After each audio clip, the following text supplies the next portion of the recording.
that this is a very competitive election. I think one of its kind, ever since breaking from authoritarian rule. And we're looking forward to see what the result would be. I think he seems to be confident that the election results would sway in his direction. But we're hopeful to see what the result would look like following the September 6th final election. Okay, this all against the backdrop of war and famine in northern Tigray region. Do you think that because of that situation, he might lose some very valuable votes? Because he's been in power since 2018, and we have this problem of famine in that region.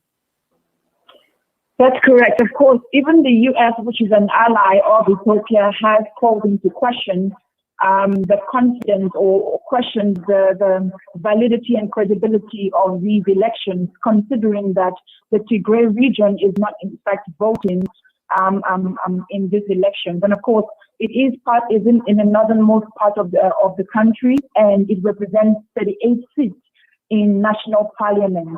But however, the argument being made here is that, September 6th would be another voting date or election date that would allow for regions like Tigray and other regions where polling booths could not get to because of infrastructure issues to participate in voting and selecting who would be representing the country in the interim and in the immediate future. All right. Up to now, we have got that problem in the Tigray region, obviously with famine and ongoing war. But do you think that if he comes into power, that I know lots of young people, lots of young Ethiopians are saying that if he comes into power, there is a very strong possibility that they are going to see peace and economic growth in the region.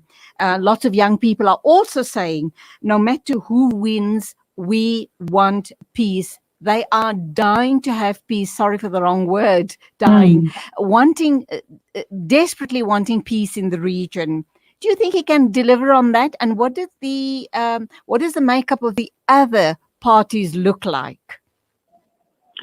Okay, so I think that he could be instrumental in bringing about peace in the Tigray region. I think that the challenges in the Tigray region, of course, is long-standing, and although we've seen the high humanitarian risks and disasters that have been taking place, and of course there are rumors or news about the government refusing for humanitarian workers and relief agencies to bring in relief into the region. So that in itself is something that kind of mars or undermines his credibility as a leader who has the potential to mitigate and bring about peace and negotiate for peace in the region. But I do agree with the young Ethiopians in the sense that it doesn't necessarily matter who comes into power as long as they're able to ensure the collective peace and security and stability of Ethiopia, resolving and negotiating in the interest of its people to bring about peace and mitigate and alleviate famine and drought in the area, so that we could return to the country and the continent's quest for both economic and human development. Absolutely. We all pray for that. And just very quickly, my final question to you. What do you believe could mar or be a challenge as far as the rollout of the elections is concerned? I'm sorry, as far as? As far as the successful rollout of the elections, what are the challenges that you see leading up to the day of the election and the actual elections indeed? Well, if there is a spillover of or continuous conflict in the Tigrayan region, if there are propensities for or penchants for rigging of elections, of course, there will be an uproar. Of course, we've also seen that in some areas in Ethiopia, we've had opposition parties and people from opposition parties protesting and almost wanting to hold to a standstill the election. So these are some of the key things that could undermine a successful election.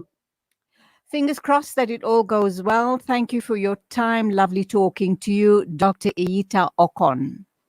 Thank you so much for having me. My pleasure entirely. 8:45 exactly. This is News and Views with me, Julie Ali. A strip of land with over 2 million people blockaded for 13 years. Healthcare is on its knees, food is scarce, and water is inadequate. COVID has wreaked havoc in the lives of the people of Gaza.